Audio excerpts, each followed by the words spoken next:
guys see this well? Like that? Yeah? Okay, so a linear map A is just a map that basically maps a domain into a codomain. What is a domain? What is a codomain? A domain would be a vector. So a vector U in this case would be the domain, A being the map, and B would be the codomain. I'm sure most of you hopefully know this definition. And an example of this is simple enough. This is a map that goes from R2 to R3. A. Linear maps are matrices, but not every single matrix is a linear map. That's a good definition to know. And yeah, in this example, we take a two-dimensional vector U and just kind of transform it like this. Keep in mind how U distributes across the two columns. So the first part of U goes to the 1, 3, 5 vector, and then U2 goes to the 2, 4, 6 vector. And that's the sum of these vectors would be kind of the codomain. And this is just another example down here. I'm actually going to skip this because I hope most of you guys know that part. Oh yeah. Next part is the range. The range is a little confusing for some reason because it's, again, an abstract concept, but in reality it's very simple. So what you really need to do is just find the linearly independent columns. So in this case, you would put it into row echelon form and find a pivot point in every column. So this is the matrix here. I converted it to row echelon form and found every pivot point. What is a pivot point? It's a new row that has a new value. So for example, between these two rows, there's a difference of this one value. Between these two rows, there's a difference of this one value. But in the last row, there's only zeros. There's no difference, so there's no pivot point. And in these two columns, you can see that there's no new value being created, or that there's no kind of value changing. So these are called free variables. So in this case, we could call it like U2 here and U3. These two are free variables, and then U4 and U5 will be free variables. Free variables meaning that they can kind of be quite a few things. They don't have to be a very specific thing. And you could still get the same solutions with different values because they are free. Now, the way you find the range is you take the linearly independent columns. So in this case, we'll column 1, 2, and 3 after it's been put in row echelon form. And you actually grab the original columns. You don't grab the row echelon form, you grab the original columns. And you just take a span of those 3 columns, or vectors in reality. And what is a span? Can someone give me a definition? Yes. Set of linearly independent vectors. Go on. This is just a set of vectors? Is that all it is? Linearly independent vectors. Linear, okay. Anything else? Alex? It's the basis of the matrix. Basis of the matrix, okay. Go on, someone. The span is all the linear combinations of a set of vectors. Yes, that's the one I wanted to hear. All linear combinations of a set of independent vectors. And in this case, this is the range of the matrix, but it's also the basis of this. And dimension of range is something I actually confused earlier as well, but in reality, it's just the number of linearly independent vectors in the span. So in this case, we have 3 independent vectors, so the dimension is 3, yes? Do you know about rank nullity theorem? I don't know what that is, so I hope not. Okay. What? Like Ring? n equals rank A plus nullity A. You need to have a different name for it because, like, we do have a relationship for rank and null space, but we just don't call it rank. So we call it when you have the dimension of the range. Are you just saying dimension of null space with dimension of Yeah, pretty much. That's the Okay, I didn't know the theorem. Yeah, so you could do that way too, but I'm trying to teach it in the most simple way possible, and it's also just going to work all the time, honestly. Any other comments? Yes? So for like the definition of span, the vectors strictly need to be linearly independent. No. As far as this one was like, it's independent. It just doesn't add anything new to the span. But like as for a definition of span, you have to. No, a span is just the linear combination of a set of vectors. It becomes a basis when the span is independent. Yeah. So important definition, if you guys want to listen in. So yeah, again, a span is all linear combinations of a set of vectors, but the set of vectors don't necessarily have to be linearly independent. Okay? So in the span, they could be dependent, but it would be a basis if all the vectors in the span are independent linearly. follow?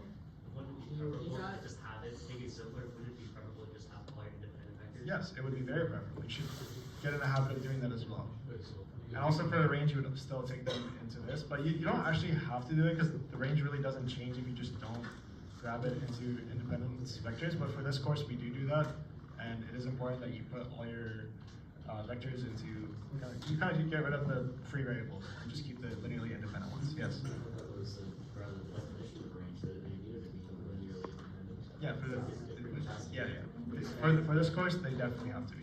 But there's like some resources out there where it's like, oh, the range is just like the range. Because in reality, even if you have independent vectors in the span, the range of your output is still the same. It's just inconvenient because you have like extra free variables, if that makes sense. Range and span are like basically almost the same. Yeah, exactly. Okay, does that make sense? Yes, Mac. What's the difference between finding the dimension of these The dimension of the range and the span. The dimension and the basis of a range versus, is there any difference?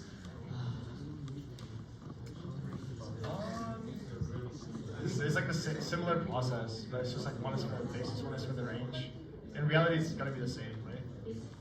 Yeah, it's basically the same. Yeah.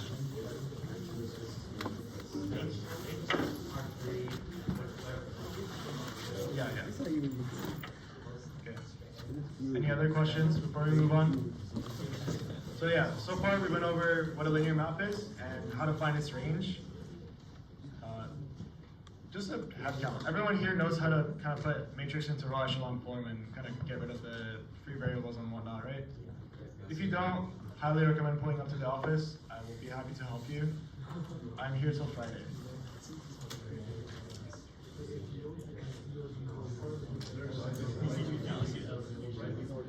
Okay, more definitions. Onto and one-to-one.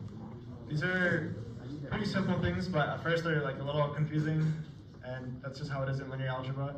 So one-to-one is if there's a pivot point in every column. That's how I think about it. Pivot point in every column, and that just means there's no free variables. Okay? Onto is if there's no pivot point in every row. Okay? And what that means is it'll actually map onto. So like for every vector y, there'll be a consistent u vector that will map from a to y. Yes. I will show you that in a second. So actually, we can look here earlier. So here when we're talking about these pivot points, these are what we're using to determine our range, right? So every single one of these is a pivot point, basically. Yeah, exactly. And I'll show you that in the next page as well, when we're actually looking at some examples of these.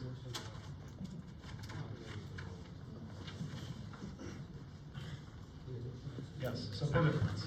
So here, if you look at the rows, for every new row, there's these pivot points, right? But then in every column, so if you just go from column to column, in the last two columns, there's no pivot point between these two. Does that make sense? So because of that, there's pivot points in the rows, but not in the columns. So because of that, it's onto and not one-to-one. And again, we can go back to the definition just to.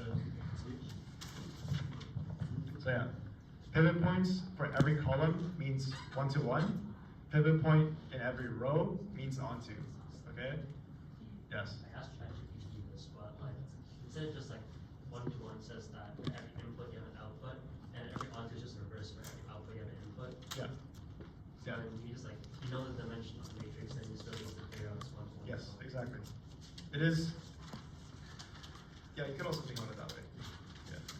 This is like the easiest way, or this is the way I did it when I was doing this course. I would just kind of, if it's in row echelon form, I'd find it that way. Also, based on the dimensions of the matrix, you can determine whether it has the potential to be onto or one-to-one. So for example, for this matrix, there is no possible way it could have been one-to-one because there is just more columns than there are rows. So because there's more columns than there are rows, you cannot possibly have a pivot point in every column. Okay? Does that make sense? Yes? Okay, John. All right, this one-to-one and onto. Pivot point in every row and every column. Make sense? Okay, next one. This one is neither because there's no pivot point in a row or column. It's just one flat row. Another example of this would be like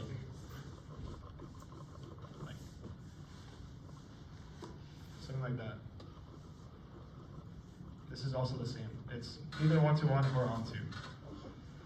And then the last one, it's gonna rain really small, but this is the same example as this first one, kind of, but it's gonna just flip in dimension. And if you take a look here, it has more rows than it has columns. And what that means is because it has more rows and columns, there is no possible way you can have a pivot point in every row.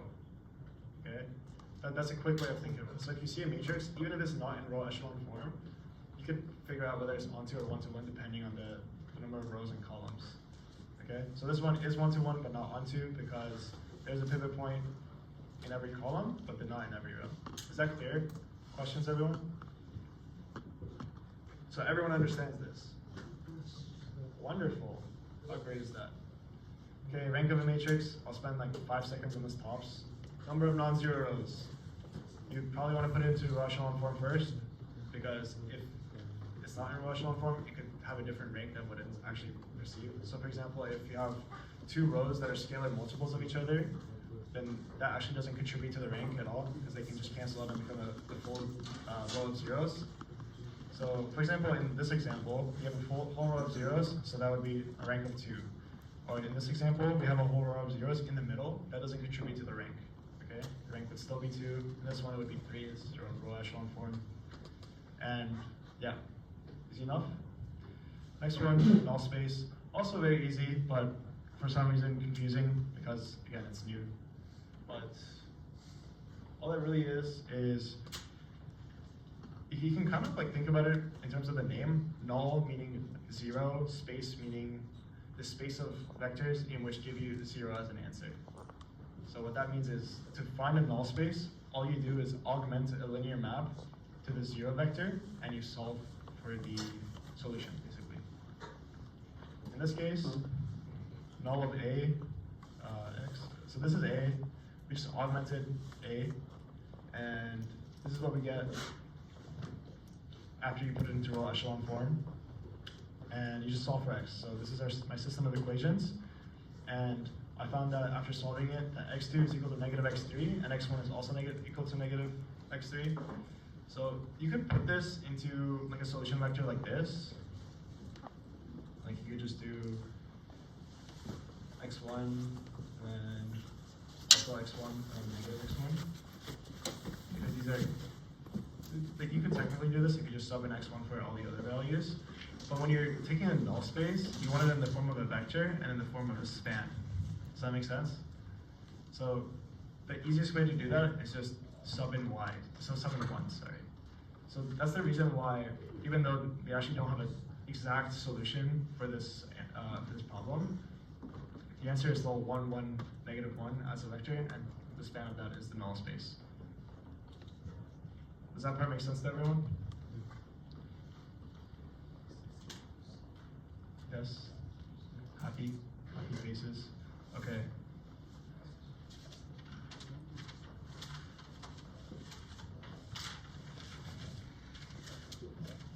Okay, matrix multiplication. I want to get you guys to help me. I don't know how to multiply matrices. Someone help me. Just circles?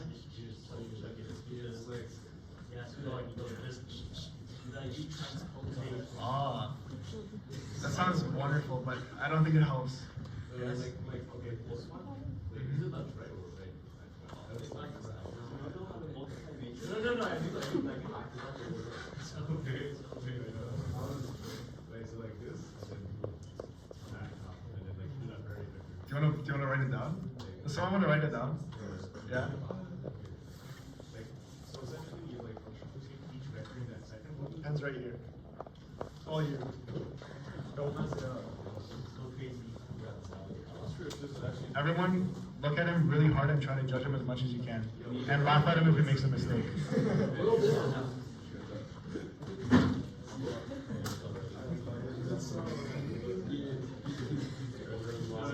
Just do the first one. Do the second one for another poor customer.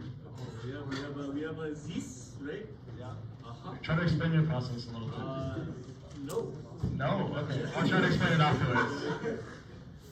What is that? Is that a set? That's a set.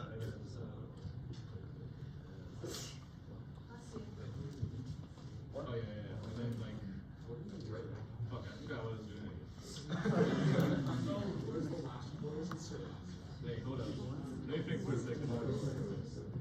Oh, yes, yes, yes, yes.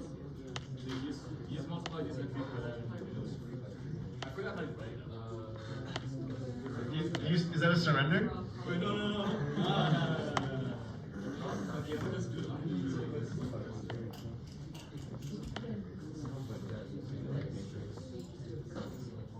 Yeah, okay, I'm gonna just make this 8, right? I'm just gonna make this 8, right? And then, okay, now. Okay, it's okay, we don't, yeah. It's still pretty good. Yeah, who's writing? Who's music right now? Okay, yeah, okay. Yeah, there's one. Okay. That's it. Yes. Very, very well done, actually. Thank you for the clown music. No, it's not right. Yeah, so yeah, this is actually correct. Thank you, Alan. Wonderful job. Yeah, so all you really do, the process is you take the vectors, the column vectors. Yep. My bad. Okay, you take the column vectors in the second matrix you're multiplying. Also, before we actually continue, I should mention the order in which you multiply the matrices is important. Okay, like if you have matrices A, B, A multiplied by B is not the same as B multiplied by A. A lot of the times, B multiplied by A will not even be possible if A multiplied by B is possible. Or in terms of dimensions, if you have I'll write it up here. If you have a 3 by 2 matrix, 3 being the number of rows, 2 being the number of columns, you can only multiply that by a matrix that has 2 rows. Okay? So like you can multiply it by a 2 by 5, a 2 by 7, a 2 by 335, whatever, but it has to have 2 rows. Okay? The number of rows in the second matrix has to match the number of columns in the first. And then the output will be a matrix that is either, in this case, 3 by 5, so the number of rows of the first one multiplied by the number of columns of the second one. So 3 by 5 in the first case, 3 by 7 in this case, or 3 by 35, 335 in this case. Okay? That's clear to everyone? Yeah, and if you have a matrix like 3 by 3 and you try to multiply it by a 2 by 2, good luck, bro. It's just not gonna work. So, yeah, what wonderful art Alan did here is basically you grab column vectors, and the column vectors will just be mapped onto A being the first matrix, and you just do that for every single column vector. So first it was 1, 7, then it was 4, 2 here, and then it was 5, 1, and then you map all of those and you find the solution. So let's actually find the answer. Okay, this is gonna be like mental math. Correct me if I am wrong. Okay, first we're gonna start with 1, 7, 1 and 7 multiplied by 1 and 2. Okay, 1 plus 15, right? And then I didn't leave too much space. 12 and 2, 14. There's actually no space. I'll write it below. Okay, 15, 14. Next one, 5 and 1 times 1 and 2. 5 plus, okay, 12. Yes? Everyone's happy? I'm not hearing too many bad things yet, so I'll just continue. Okay. So what I did to find 15, 14, and 12 was 1 multiplied by 1 plus 7 multiplied by 2 is 15. That's my top left answer. Then 4 multiplied by 1, 2 multiplied by 2, sum of that is 14. Wait, sum of that is not 14. No. You guys didn't even tell me anything. What's wrong with you guys? Oh, well, see, this is where communication is very important, guys.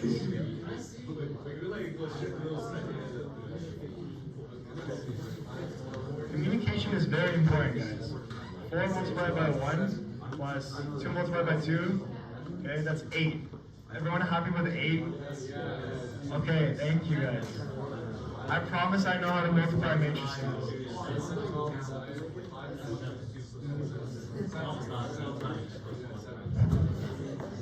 Okay, next one's done, okay.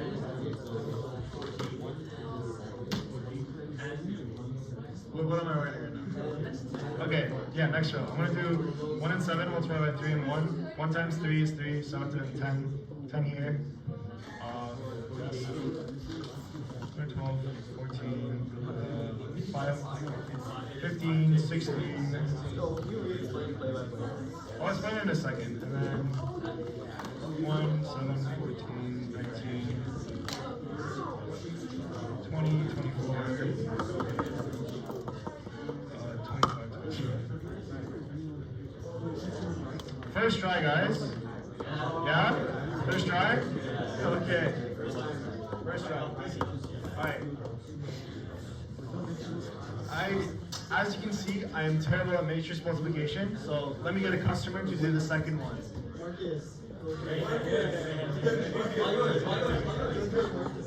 No customers? I'll talk to Mr. Professor, lecturer. He's a professor now. Professor Harder about getting you some extra credit if you do this. Yeah. Now let me see the hands go up. That's what I thought. Alright, let's go on. Let's go, Alex. All you. Guys, look at him really hard and try to judge him. You can get like extra credits. There you go. Get featured on the video. Yes, that's the strategy. Yo, that's the best. I love this one.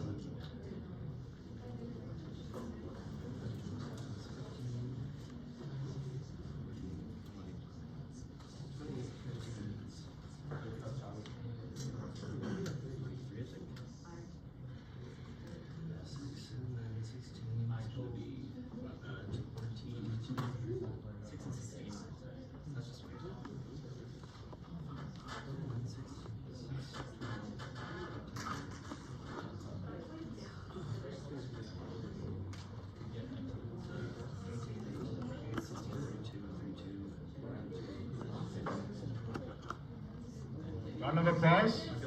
Round of applause. First try. He did better than me. That means he's gonna get a higher grade than me, right, guys? Okay.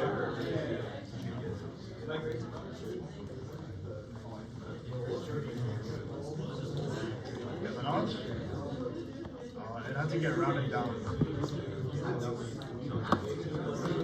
Like in my year, a lot of the, because there was a lot of curving, so a lot of the grades got rounded down. Like, I think there was about 12 people in the class that got rounded down to 100. That's what I'm saying. Rounded down to what? Yeah, because like their grade would have been over 100.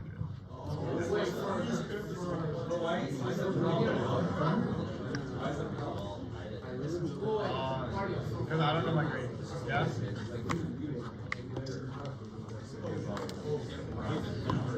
I don't think you guys will get rounded down because you guys are a smarter bunch, so your midterm average was not at 37%. I'm saying you're too smart to get 110%. Yeah. Yeah. You guys gotta be more dumb and then you'll get higher grades. That's how it works, right? Okay. Inverse of a matrix. So everyone knows what an inverse is. In case you don't for whatever reason, it's doomed. Okay. A multiplied by the inverse of A is equal to the identity matrix. Yes. That's the definition of an inverse. Okay. The way you find whatever the determinant of the matrix.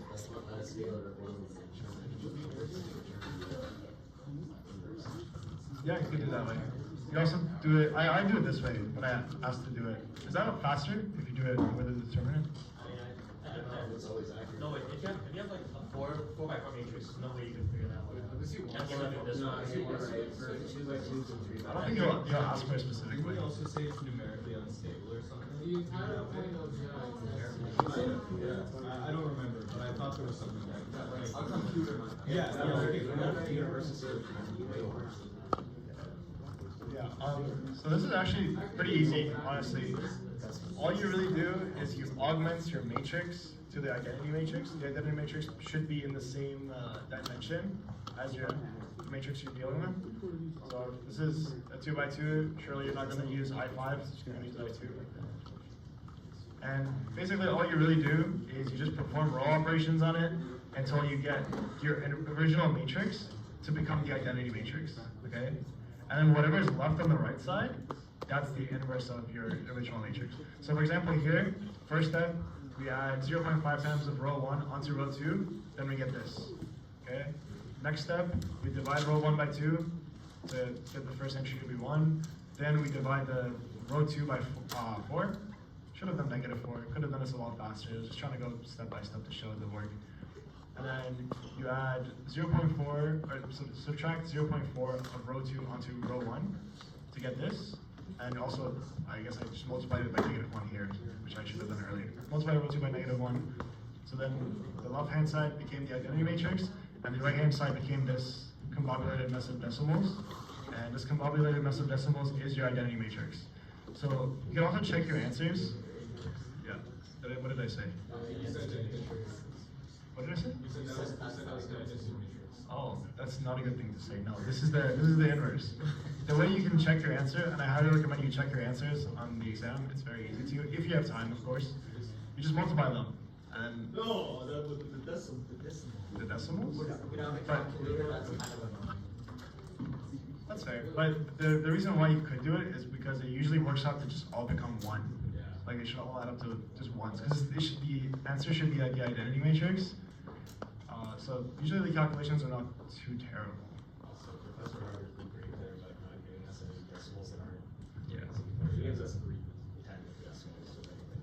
Oh yeah, another note. If the decimals are terrifying, don't be terrified, because it just means you're gonna get some bonus marks. In my year, one of the questions, it was like a Gaussian elimination questions. There was like 4 decimal points. No one did it. I just looked at it and I was like, nope. Next question. And then he just sent an email. He was like, oh, I'm like unlucky. We'll just give you like a bonus grade for that question. Yeah. I mean, I'm pretty sure the thing is if you see terrifying decimals of 3 or more, you're fucking up somewhere. Yeah. In that case, it was in the question. So. I think he just had no mercy that day. But yeah, that's also a good point. If you're doing your like row operations, or maybe you're trying to get a basis and you're dealing with like a repeating decimal, there's a good chance you went wrong somewhere. So you could always review your work, and then don't spend too much time on one question. So if it's just not adding up, it's not adding up, and move on with your life. Okay, almost done. Trace. This is the hardest part, guys. I think this is so difficult. Oh my god. Oh my god. Some of the diagonal entries. Oh, no. Look at that. 1 + 5 + 9, 15. Some of the diagonal entries. Now you know what a trace is. Yes. Can you re-explain that? Oh, that took so much energy out of me. I really can't. You want me to prove that? The doors are unleading. I do not prove anything. I am an engineering student. The only thing I can prove is that I don't like to prove anything. Alright, last thing, just like raw operation notation. This is what you're going to be expected to do on your exam. At least the notation, and then also maybe you'll get asked to actually write the transmutation matrices that kind of do your raw operations for you. So you're going to need this notation on your exam. Just kind of keep it in mind. But it's not very difficult. So we all know how to do raw operations. It's just like, how do you show it as a transmutation matrix? Because every raw operation in reality is just you multiplying your original matrix by a transmutation matrix, okay? So for example, first thing keep in mind, this is the identity matrix, I3 for example. Let's see. I'm terrible at this, aren't I? This is the identity matrix, okay, I3. So let's say we want to swap 2 rows, okay? You could write swapping 2 rows, or you could like use the notation here, but then there's a good chance he'll ask you for the transmutation matrix. So in this case, if you're swapping R1 and R3, basically all that happens is when you're writing the identity matrix, in this slot where you should be writing the first instance, you write the third instance, and then vice versa with the third instance, you write the first instance. Let's say you were swapping row 2 by row 3. What you do is, in the second row, instead of having your identity matrix be its normal position, being a diagonal on the second, you just put the third one, and on the third row, you just do the second one, right? An extension of this would be, let's say, I asked you to, actually I'll get one of you guys to do this.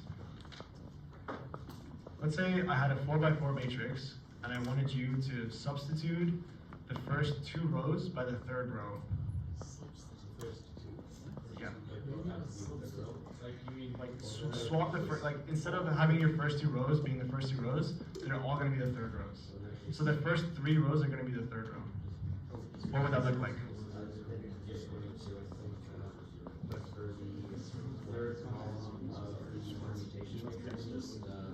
Okay, I'm gonna write one by one from right. So I'll write it here. So again, so we want row one to swap with. Okay, I'll do it like this. So row two and row three to be swapped with row three in a 4x4. Okay. I'm gonna start writing one by one from left to right, and then next row and the next row. What's my first value?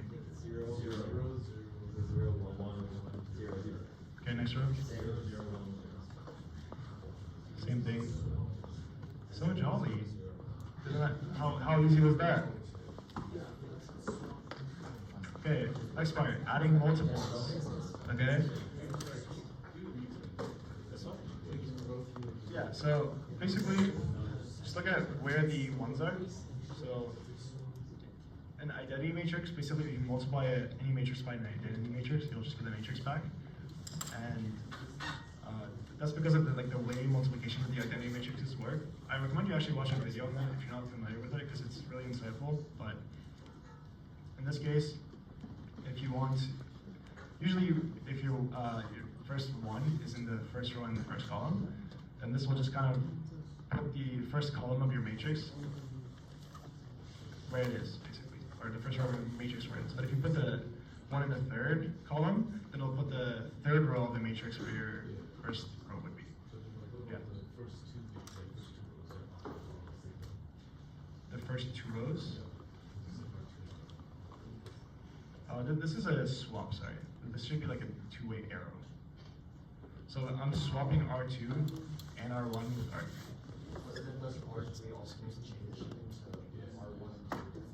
Oh, right, that's not a swap anymore. Yeah, you're right, I misspoke. So in that case, it'd be like this. It's kind of weird, but they would be the same on this. But what I meant is, I just wanted to move R3 onto R1 and R2 and not touch R3. That's what I meant. That's just R3, arrow, R1, R2, because that's the replacement. Yeah. So, okay. Let's redo that then. So it was.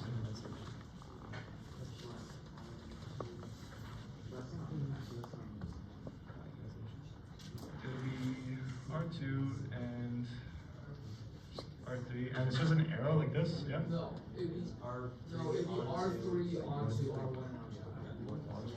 So the arrow would be in front. It'd be R3, arrow, R1. Magic. Look at that. Thank you. Great correction. Yes, I know my notation, guys. Okay, but if Yeah. you use that notation, then there'd still be one. Yeah, one's on the left side. Like if you're adding at least. It's not adding. This It's is replacement. Yeah, you're just. I'm sure You can probably. Yes. Yeah. Okay.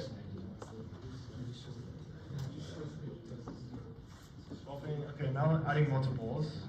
Adding multiples is basically like the same thing as swapping, but instead of moving the ones, you just add something else somewhere else. To put that into perspective, if you want to add 0.5 times of row 1, 0.5 multiples of row 1 onto row 3, same thing, you just have your identity matrix. Instead of swapping the one here, you keep the one there because you still want your third row to be there. You just want a 0.5 multiple of row 1 onto there. So where the first column is, you just add a 0.5 instead of a 0. Or for example, if you wanted 5 multiples of row 2 onto row 1, you just add a 5 where the second column would be in the first row. Okay? So the columns in the identity matrix kind of represent the rows in the original matrix. Okay? So for example, if you want 5 row 2, you add a 5 in column 2 in the first row of your transmutation matrix. Does that make sense?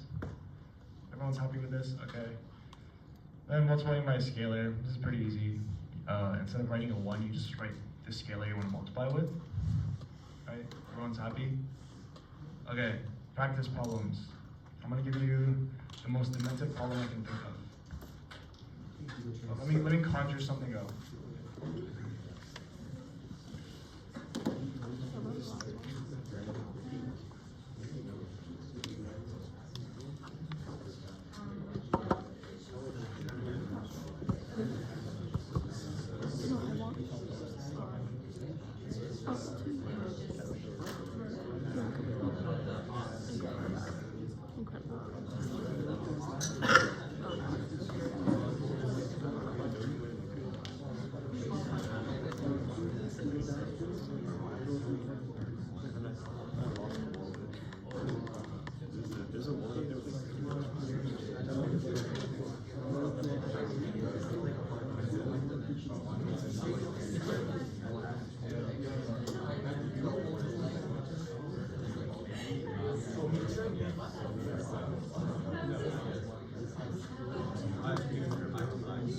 Okay, I didn't make it too hard.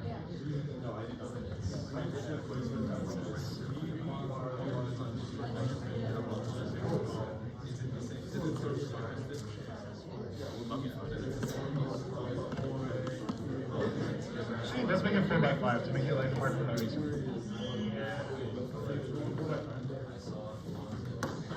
Your life is now hard for no reason.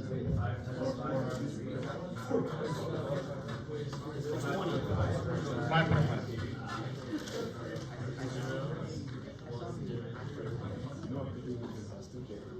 Oh yes.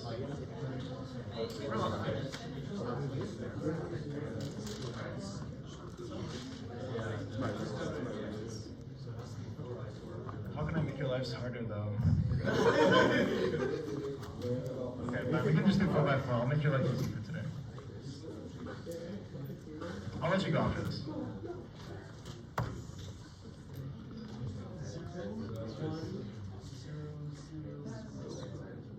Zero. Okay. My first row. What am I doing in my first row? You're switching to row 2, zero, 1. Okay. Okay, so row 2 is now in row 1. Okay. Now row 1 is row 2, so 1, 0, 9. Okay. Then apart 3. This is just normal. 5, 5, 0, 0, 5. No, 0, 5, 3, 0, 5.51. Oh, the 3. Oh, no, it's Magic. How hard was that? Okay. I hope you have taken away that the concepts are not as complicated as they sound or look. It's like all very easy processes, especially for the first bit. Once you get to eigenvalues and eigenvectors, it gets a little more tricky, but again, it's like the same concept. It looks really bad at first, but then after it's more familiar to you, it's gonna be easier work. Okay? And again, I apologize to those of you who are already like a little bit far into the review, because we didn't get too far into like advanced practice problems.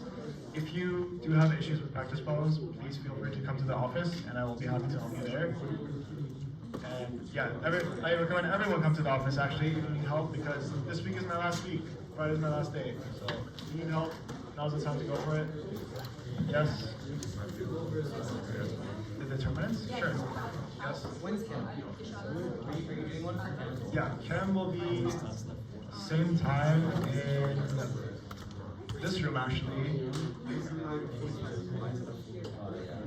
Yeah, I think same time in this room on Thursday. Yeah. Friday. What time is your exam on Friday? 9 in the morning. They're all 9 in the morning now. Okay. You guys prefer Thursday or Friday? Friday. We're doing test Friday. What if you do? Yeah, what if you do both? Another one for lineage on Thursday and then Chem on Friday? Yeah? Okay. Wow, you guys should tip me. So much work. Okay. Determinants. Look at determinants.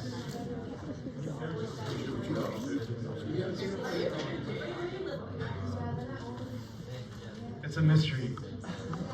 Yeah, I will be here.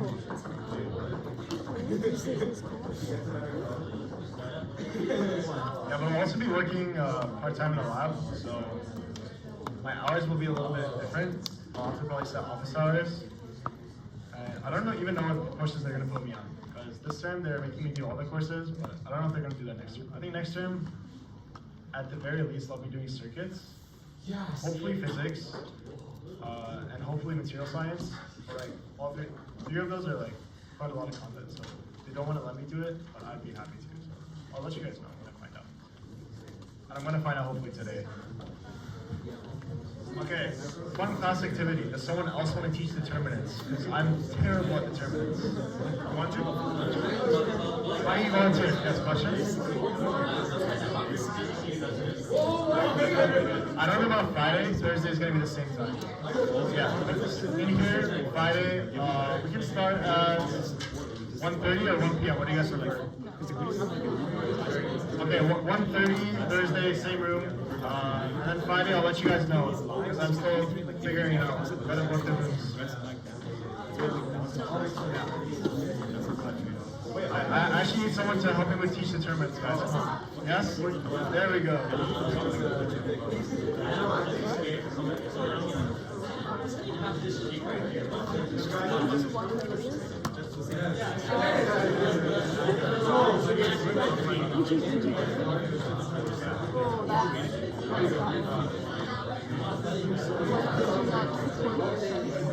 Okay, so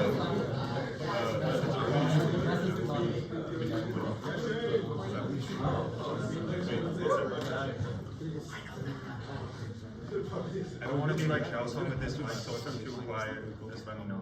So the determinant.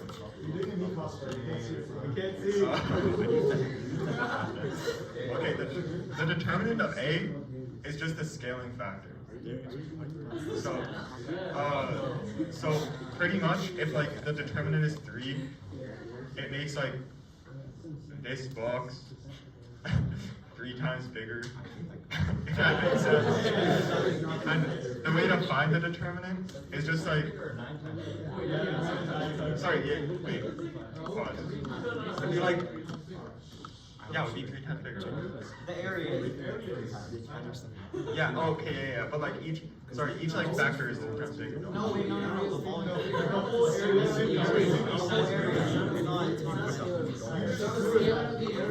Yeah, it's a scale of the area. So this is not the scale. But like this area is like 1/3 of this area. If like that's 1/3, right? All right. So that's how you do scaling, or like that. And then if the determinant is negative, -1, it would just like flip it. Does that make sense? So if it's like a parallelogram, I don't really remember what makes it a parallelogram, but if it's a parallelogram, it would just like flip one way, like the other way. Oh, sorry. Yeah, this is why I'm bad at determinants, guys. So it flips like how? Yeah, yeah, that's right. So yeah. So it's just like. You just scaled it down. No, okay. It's not to scale, guys. So it like, so if like this is your axis, like this corner, it would flip like to here. Does that make sense? That's what I was trying to do. Oh shit, this one? Oh shit. Yeah, guys, yeah, guys, I got that on the first try. But Shane, how do we find the determinant? Oh, you find the determinant? So let's say we have a 3x3 matrix, right? And then this 3x3 matrix would be like, do we make things with values? Okay, we'll make it 2, 1, 0. And then, I kind of want to make it 0, but like, I'll try not. Okay, we'll just do it. And then you make a new matrix, the exact same thing. And then you just do lines. So if we remember lines, we go like this way, and this way. And then we subtract these ones. Does that make sense, guys? Yeah, oh my god. So the lines are kind of messy, but it would be 2 times 1 times 1 plus, wait, is it plus or minus? 0 plus 0 again. And then you subtract all of these ones, so it's 2 times 0, which is 0.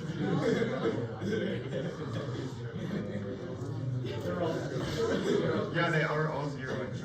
Yeah, 0, 0, 0. So then the determinant would just be 2. Yeah. So like that's all I know about determinants. I was just trying to say, Bardia, don't take any of that advice. Yeah.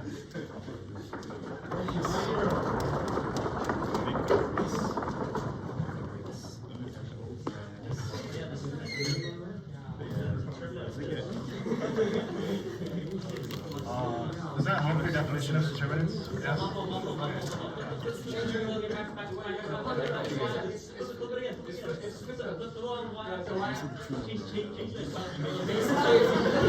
guys look crazy right now. Okay, what way am I flipping it, guys?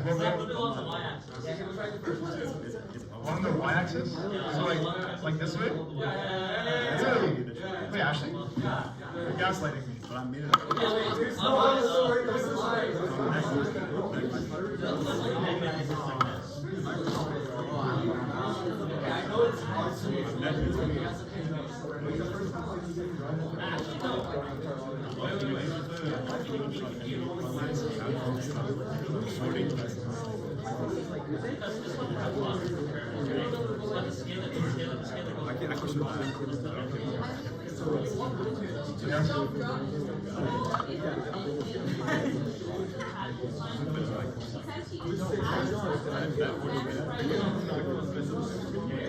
I will try to run through them, and Thursday help session, we don't go through them.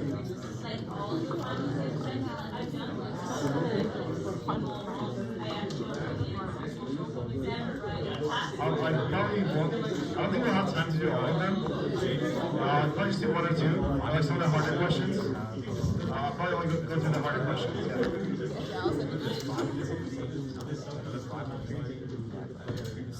So, what's the kind of consensus? What's that? Oh, you have to see the matrix? Okay. What in the matrix determines that?